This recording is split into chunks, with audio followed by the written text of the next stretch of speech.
किताब 5। सुबह जब बिस्तर से उठना कठिन लगे, अपने आप से कहो, मुझे एक इंसान की तरह काम पर जाना है। अगर मैं वही करने जा रहा हूं जिसके लिए मैं पैदा हुआ, जिस उद्देश्य के लिए मैं इस दुनिया में आया, तो शिकायत करने की क्या बात है? क्या मैं इसके लिए बनाया गया था? कंबल के नीचे दुबक कर गर्म रहने के लिए? लेकिन यहां अधिक सुखद है। तो क्या तुम केवल सुखद महसूस करने के लिए पैदा हुए थे? कार्य करने और अनुभव करने के बजाय? क्या तुम पौधों, पक्षियों, चींटियों, मकड़ियों और मधुमक्खियों को नहीं देखते, जो अपने-अपने कार्यों में लगे हैं, दुनिया को यथासंभव व्यवस्थित कर रहे हैं? और तुम एक इंसान के रूप में अपने कार्य करने को तैयार नहीं हो? क्यों नहीं उत्साह के साथ अपनी प्रकृति की मांग को पूरा करने की ओर बढ़ रहे हो?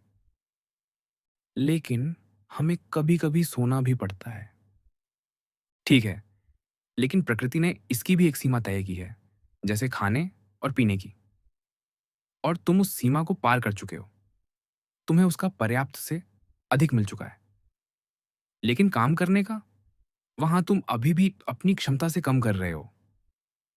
तुम अपने आप से पर्याप्त प्रेम नहीं करते, वरना तुम अपनी प्रकृति और उसकी मांगों से भी प्रेम करते।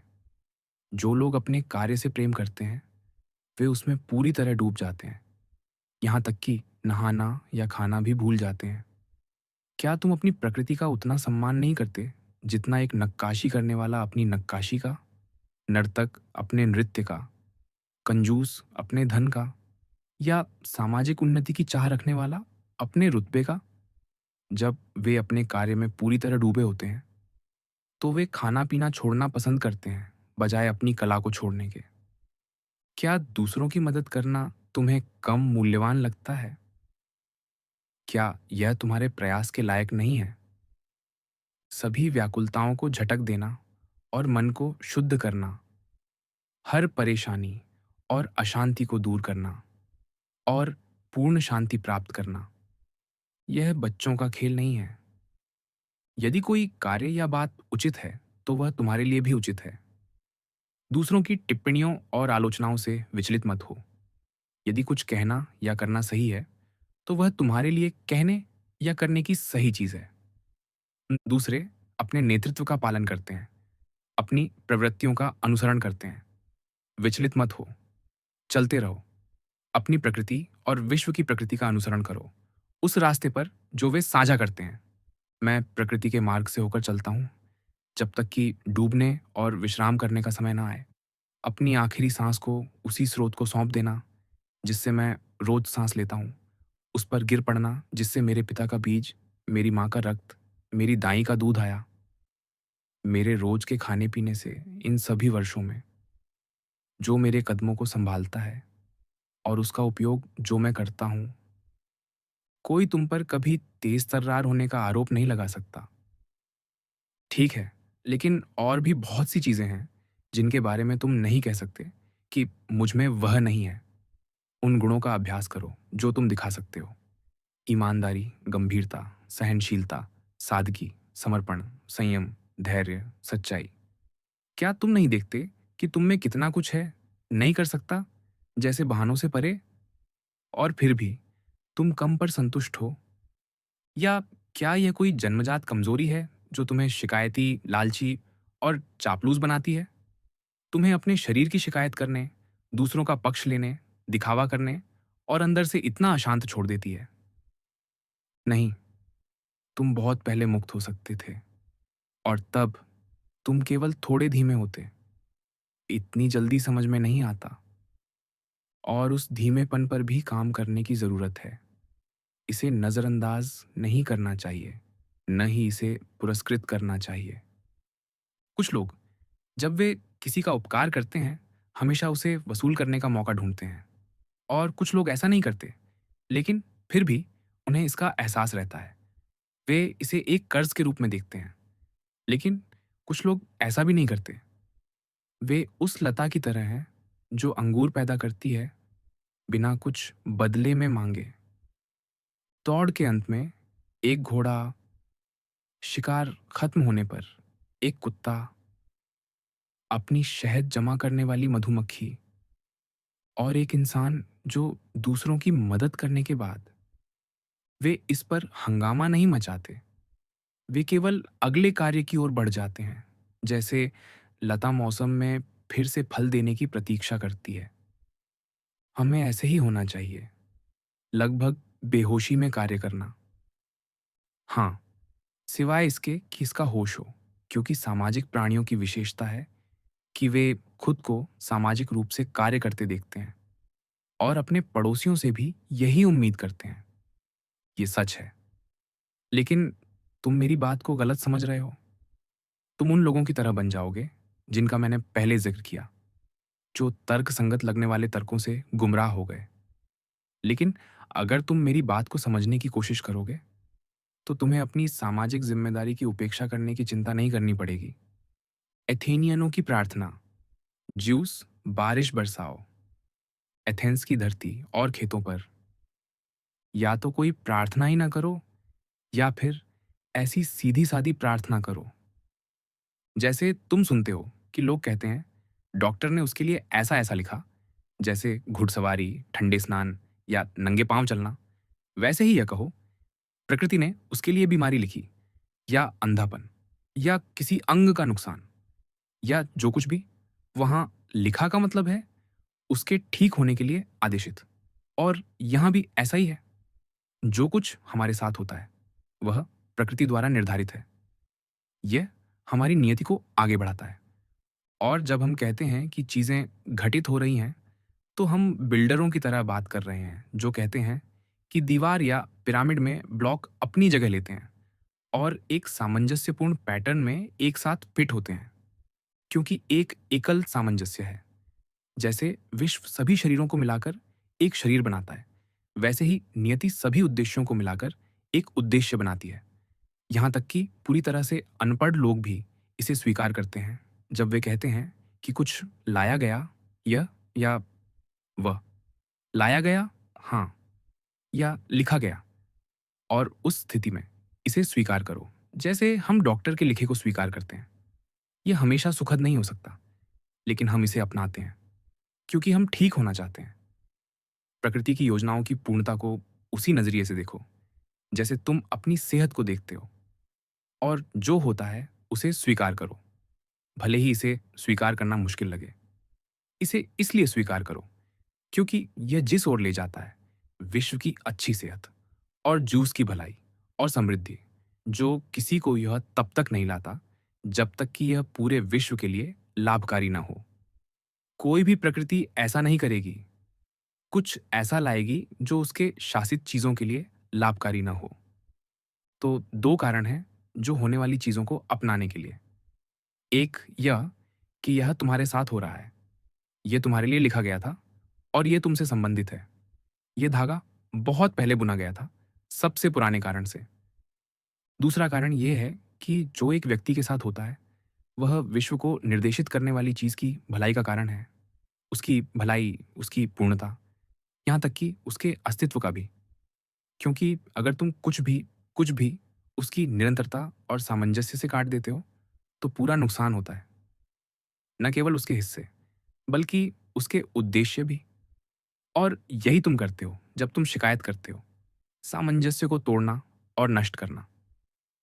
इस बात से हताश, पराजित या निराश मत हो कि तुम्हारे दिन बुद्धिमान और नैतिक कार्यों से भरे नहीं हैं, बल्कि जब तुम असफल हो तो वापस उठो, इंसान की तरह व्यवहार करने का जश्न मनाओ, चाहे कितना भी अपूर्ण क्यों ना हो। और उस खोज को पूरी तरह अपनाओ जिसमें तुमने कदम रखा है। और दर्शन को अपने शिक्षक के रूप में मत सोचो, बल्कि उस स्पंज और अंडे की सफेदी के रूप में जो आंखों की सूजन को दूर करती है। एक सुखदायक मलहम, एक गर्म लोशन। दिव्य सिद्धांत के प्रति अपनी आज्ञाकारिता का प्रदर्शन नहीं, बल्कि उसमें विश्राम करना। याद रखो, दर्शन केवल वही मांगता है जो तुम्हारी प्रकृति पहले से मांगती है। तुम जिसके पीछे पड़े हो वह कुछ और है, कुछ अप्राकृतिक। लेकिन उससे बेहतर क्या हो सकता है? यही तो सुख हमें फंसाता है ना? क्या उदारता बेहतर नहीं होगी, या स्वतंत्रता?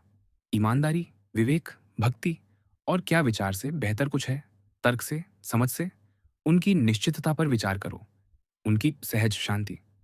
चीज़ें इतने रहस्य के पर्दे में लिपटी हैं कि कई अच्छे दार्शनिकों को उन्हें समझना असंभव लगा है। यहाँ तक कि स्टोइक दार्शनिकों को भी यह कठिन लगता है।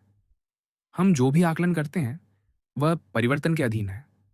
जैसे हम स्वयं हैं, उन्हें करीब से देखो। वे कितने क्षणिक हैं, कितने अर्थहीन। ऐसी चीज़ें जो एक विकृत व्यक्ति, एक वेश्या, एक चोर के पास हो सकती हैं। फिर अपने आसपास के लोगों के व्यवहार को देखो, यहाँ तक कि उनमें से सबसे अच्छे को सहना मुश्किल है। खुद को सहने की तो बात ही छोड़ दो। इतने गहरे अंधेरे में, ऐसी गंदी नाली में पदार्थ, समय, गति और गतिशील चीज़ों के प्रवाह में मुझे नहीं पता कि क्या मूल्यवान है या किसके लिए काम करना है। इसके विपरीत, हमें अपने आप को सांत्वना देनी चाहिए और विलय की प्रतीक्षा करनी चाहिए। और इस बीच अधीर नहीं होना चाहिए, बल्कि इन दो चीज़ों में शरण लेनी चाहिए। मेरे साथ कुछ भी ऐसा नहीं हो सकता जो प्राकृतिक न हो। मैं कुछ भी करने से बच सकता हूँ जो भगवान और मेरी अपनी आत्मा स्वीकार न करें। कोई मुझे ज़बरदस्ती नहीं कर सकता। मैं अपनी आत्मा के साथ क्या कर रहा हूँ, अपने आप से पूछताछ करो, ये जानने के लिए कि तुम्हारे थकाटित दिमाग में क्या बसता है और अब तुम्हारी आत्मा कैसी है। एक बच्चे की आत्मा, एक किशोर की, एक महिला की, एक तानाशाह की आत्मा, एक शिकारी की या उसके शिकार की। सामान्य लोग भलाई से क्या समझते हैं, इसे समझने का एक और तरीका। मान लो तुम कुछ चीज़ों को भलाई के मापदंड के रूप में लेते हो। विवेक, आत्मसंयम, न्याय और साहस। यदि तुम भलाई को इस तरह समझते हो, तो तुम इतनी सारी भलाइयाँ वाली बात को नहीं समझ पाओगे। ये तुम्हें कोई मतलब नहीं देगी। जबकि यदि तुमने पारंपरिक अर्थ को आत्मसात कर लिया होता, तो तुम इसे पूरी तरह समझ लेते। तुम्हें लेखक का मतलब समझने और ये क्यों मज़ेदार था, इसमें कोई परेशानी नहीं होती, जो दिखाता है कि ज़्यादातर लोग एक अंतर को स्वीकार करते हैं, वरना हम पहले अर्थ को झटकने वाला और स्वचालित रूप से अस्वीकार करने वाला नहीं मानते, जबकि हम दूसरे को, जो धन, सेलिब्रिटी और शानदार जीवन के लाभों की ओर इशारा करता है, मज़ेदार और उचित मानते हैं। अब एक कदम और आगे बढ़ो। अपने आप से पूछो कि क्या हमें उन चीज़ों को भलाई के रूप में स्वीकार करना चाहिए और मूल्य देना चाहिए, जिन्हें हमें सोचना पड़ता है, ताकि वह पंक्ति समझ में आए। वे जिनकी बहुतायत उनके मालिक को कहीं शौच करने की जगह नहीं छोड़ देती है। मैं पदार्थ और उस चीज़ से बना हूँ जो उसे जीवंत करती है, और इनमें से कोई भी कभी अस्तित्व में आना बंद नहीं कर सकता। जैसे कि यह शुरू हुआ था, मेरा हर हिस्सा विश्व के किसी और हिस्से के रूप में फिर से सौंपा जाएगा और वह बदले में किसी और में रूपांतरित हो जाएगा। अनंत तक मैं एक ऐसे परिवर्तन के माध्यम से उत्पन्न हुआ, और मेरे माता-पिता भी, और इसी तरह पीछे की ओर, अनंत तक। नोट: यह तब भी सत्य है, भले ही विश्व चक्रीय चक्रों में संचालित हो। दिव्य सिद्धांत और इसका उपयोग अपने आप में और अपने कार्यों के लिए पर्याप्त शक्तियां हैं। वे अपने ही प्रारंभ से शुरू होते हैं, वे निर्धारित अंत तक बढ़ते हैं। हम ऐसी गतिविधियों को निर्देशित कहते हैं, उनके मार्ग की सीधेपन के कारण। कुछ भी इंसानों से संबंधित नहीं है, सिवाय इसके जो हमें इंसान के रूप में परिभाषित करता है। कोई अन्य चीजें हमसे मांग नहीं की जा सकती। वे मानव प्रकृति के लिए उचित नहीं है, न ही उनके बिना यह अधूरी है। इससे यह निष्कर्ष निकलता है कि वे हमारा लक्ष्य नहीं है, न ही वह जो हमें उस तक पहुंचने में मदद करता है, भलाई। यदि इनमें से कोई भी हमारे लिए उचित होता, तो इसे तिरस्कार करना या विरोध करना अनुचित होता। न ही हम उन लोगों की प्रशंसा करते जो इससे अप्रभावित दिखते हैं। यदि ये चीजें स्वयं में अच्छी होती, तो उन्हें छोड़ना अच्छा नहीं हो सकता था। लेकिन वास्तव में जितना अधिक हम ऐसी चीज़ों और इन जैसी चीज़ों से अपने आप को वंचित करते हैं, या अनजाने में इससे वंचित हो जाते हैं, हम उतने ही बेहतर बनते हैं। तुम जो सोचते हो, वह तुम्हारे दिमाग की गुणवत्ता तय करता है। तुम्हारी आत्मा तुम्हारे विचारों का रंग ले लेती है। इसे इन जैसे विचारों की श्रृंखला से रंग दो। जहाँ कहीं तुम अपना जीवन जी सकते हो, तुम एक अच्छा जीवन जी सकते हो। जीवन दरबार में जिया जाता है, तो अच्छा जीवन भी वहाँ जिया जा सकता है। चीज़ें उस ओर गुरुत्वाकर्षित होती हैं, जिसके लिए वे बनाई गई थीं। चीज़ें जिस ओर गुरुत्वाकर्षित होती हैं, वह उनका लक्ष्य है। किसी चीज़ का लक्ष्य वही है, जो उसे लाभ पहुँचाता है, उसकी भलाई। एक तर्कसंगत प्राणी की भलाई निःस्वार्थता है। हम जिसके लिए पैदा हुए हैं। यह कोई नई बात नहीं है। याद है, निचली चीज़ें उच्च चीज़ों के लिए और उच्च चीज़ें एक दूसरे के लिए। जिनमें चेतना है, वे उनसे उच्च हैं जिनमें नहीं है, और जिनमें दिव्य सिद्धांत है, वे उससे भी उच्च हैं। असंभव चीज़ों की चाहत करना पागलपन है, और दुष्टों के लिए ऐसा न करना असंभव है। किसी के साथ कुछ भी ऐसा नहीं होता जिसे वह सहन न कर सके। वही चीज़ दूसरों के साथ होती है, और वे इसे बिना नुकसान के सह लेते हैं। या तो पूरी तरह अनजान होने के कारण, या क्योंकि वे चरित्र दिखाना चाहते हैं। क्या बुद्धिमत्ता वास्तव में अज्ञानता और घमंड से इतनी कमजोर है? चीजों का आत्मा पर कोई पकड़ नहीं है। उनके पास उस तक पहुंच नहीं है, उसे हिला या निर्देशित नहीं कर सकती। ये केवल अपने आप से हिलती और निर्देशित होती है। यह अपने सामने की चीजों को लेती है और जैसा उचित समझती है, उनकी व्याख्या करती है। एक मायने में लोग हमारा उचित व्यवसाय हैं। हमारा काम है उनका भला करना और उन्हें सहना। लेकिन जब वे हमारे उचित कार्यों में बाधा डालते हैं, तो वे हमारे लिए अप्रासंगिक हो जाते हैं। जैसे सूरज, हवा, जानवर। हमारे कार्यों में उनकी वजह से रुकावट आ सकती है, लेकिन हमारी इच्छाओं या हमारे स्वभाव में कोई रुकावट नहीं हो सकती, क्योंकि हम समायोजित और अनुकूलित हो सकते हैं। दिमाग अनुकूलित होता है और हमारे कार्यों में बाधा को अपने उद्देश्यों में बदल देता है। कार्य में बाधा कार्य को आगे बढ़ाती है। जो रास्ते में खड़ा है, वही रास्ता बन जाता है। विश्व में जो सबसे महान है, उसका सम्मान करो। वह जिसके कार्य में सभी चीजें लगी हैं और जिसके द्वारा वे शासित हैं। और अपने आप में जो सबसे महान है, उसका सम्मान करो। वह हिस्सा जो उस शक्ति के साथ अपनी प्रकृति साझा करता है। सभी चीजें तुम में भी उसके कार्य के लिए लगी हैं, और तुम्हारा जीवन उसी से शासित है। यदि यह समुदाय को नुकसान नहीं पहुंचाता, तो यह इसके सदस्यों को भी नुकसान नहीं पहुंचाता। जब तुम्हें लगता है कि तुम्हें चोट पहुंची है, इस नियम को लागू करो। यदि समुदाय को इससे चोट नहीं पहुंची, तो मुझे भी नहीं। और यदि पहुंची है, तो गुस्सा जवाब नहीं है। अपराधी को दिखाओ कि उसने कहाँ गलती की। यह ध्यान रखो कि चीजें कितनी तेजी से गुजरती हैं और चली जाती हैं। वे जो अब हैं और वे जो आने वाली हैं। अस्तित्व एक नदी की तरह बहता है। क्या निरंतर प्रवाह में है, क्यों के हजारों रूप हैं। कुछ भी स्थिर नहीं है, यहाँ तक कि जो यही है। अतीत और भविष्य की अनंतता हमारे सामने खुलती है। एक ऐसी खाई जिसकी गहराई हम नहीं देख सकते। तो आत्म महत्व या संकट महसूस करना मूर्खता होगी, या कोई आक्रोश भी, जैसे कि हमें परेशान करने वाली चीजें टिकती हों। याद रखो, पदार्थ तुम्हारा हिस्सा कितना छोटा है। समय तुम्हारा आवंटन कितना संक्षिप्त और क्षणिक है। नियति तुम इसमें कितनी छोटी भूमिका निभाते हो। तो दूसरे लोग मुझे चोट पहुंचाते हैं, यह उनकी समस्या है। उनका चरित्र और कार्य मेरे नहीं है। मेरे साथ जो किया जाता है, वह प्रकृति द्वारा नियत है। जो मैं करता हूं, वह मेरे द्वारा। दिमाग आत्मा का शासक है। इसे देह की उत्तेजनाओं से अविचलित रहना चाहिए, हल्की और तीव्र दोनों। उनके साथ घुल-मिल नहीं होना चाहिए, बल्कि खुद को अलग रखना और उन भावनाओं को उनके स्थान पर रखना। जब वे तुम्हारे विचारों में प्रवेश करते हैं, दिमाग और देह के बीच सहानुभूति के रिश्ते के माध्यम से सनसनी का विरोध करने की कोशिश मत करो। सनसनी प्राकृतिक है, लेकिन दिमाग को यह तय करने न दे कि यह अच्छा है या बुरा।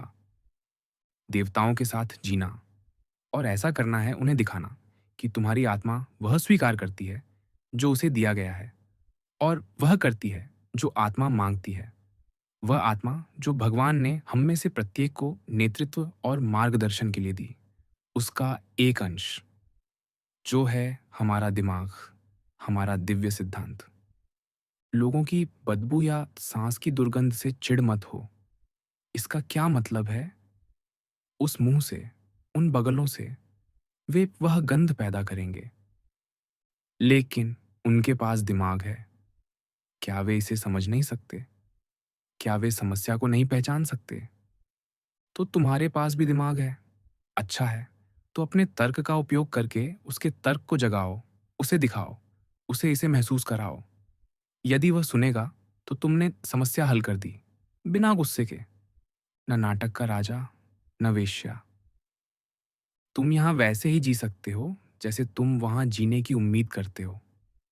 और यदि वे तुम्हें ऐसा न करने दें, तो तुम अब जीवन छोड़ सकते हो और कुछ भी नहीं खोएगा।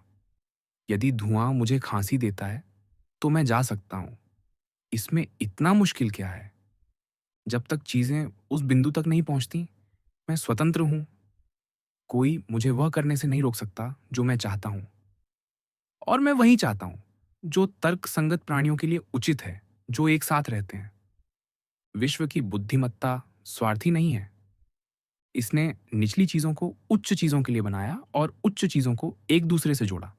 देखो कैसे यह अधीनस्थ करता है, कैसे जोड़ता है, कैसे प्रत्येक चीज को वह देता है जो प्रत्येक के हकदार है, और बेहतर चीजों को संरेखण में लाता है।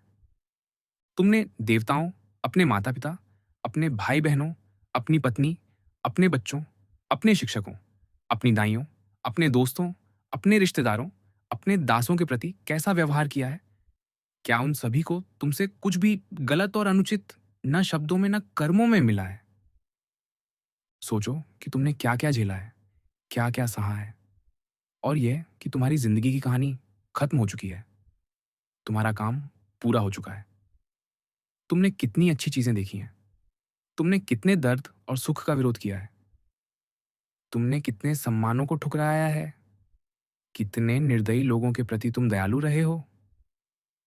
अन्य आत्माएं, अकुशल, अप्रशिक्षित, कुशल और समझदार आत्मा को क्यों परेशान करती है? और वह कौन सी है? वह जो शुरुआत और अंत को जानती है, और उस दिव्य सिद्धांत को जानती है जो सभी चीजों से होकर गुजरता है और सभी को एक जगह नियत करता है, प्रत्येक को उसके निर्धारित समय में, पूरे समय के दौरान।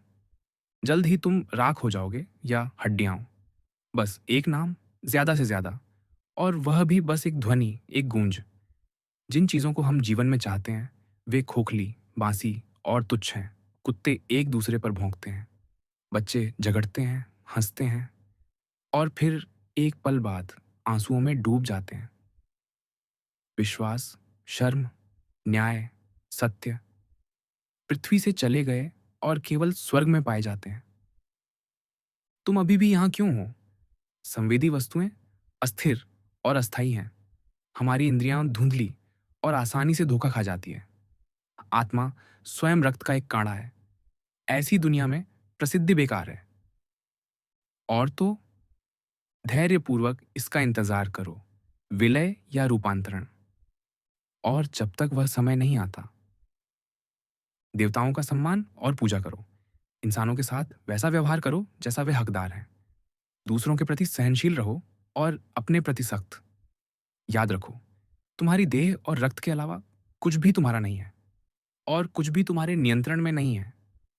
तुम एक शांत जीवन जी सकते हो, बशर्ते तुम बढ़ सको, व्यवस्थित ढंग से सोच और कार्य कर सको। देवताओं और मनुष्यों और हर तर्क संगत प्राणी में साझा दो विशेषताएं: दूसरों को तुम्हें रोकने न देना, भलाई को सही सोचने और सही करने में ढूंढना, और अपनी इच्छाओं को उसी तक सीमित करना। यदि यह बुराई मेरे करने की नहीं है, न ही इसका परिणाम और समुदाय को खतरा नहीं है, तो यह मुझे क्यों परेशान करे?